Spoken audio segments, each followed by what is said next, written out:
माझ्यासोबत चल आपण दोघे लग्न करू असं म्हणत आरोपी तरुणांनी एका 19 वर्षीय तरुणीचं तिच्या राहत्या घराच्या समोरून अपहरण केलं. त्यानंतर तिचा विनयभंग केला. ही घटना 24 फेब्रुवारी रोजी रात्रीच्या सुमारास राहुरी तालुक्यातील पश्चिमेकडील एका गावात घडली.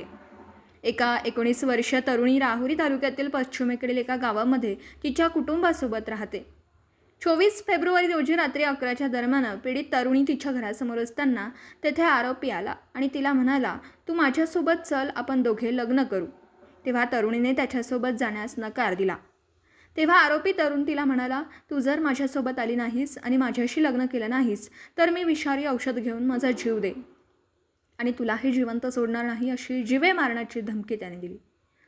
त्यानंतर आरोपी तरुणाने पीडित तरुणीचा हात धरून तिला जबरदस्तीने त्याच्या गाडीवर बसवून तिला संगमनेर येथील एका अज्ञात ठिकाणी तो घेऊन गेला. त्यानंतर आरोपी दुसऱ्या दिवशी तिला आळेफाटा येथे घेऊन गेला आणि पुन्हा संगमनेर येथे आणलं. त्या ठिकाणी आरोपीनं पीडित तरुणीचा हात धरून तिची अर्धी जबरदस्ती करण्याचा प्रयत्न केला.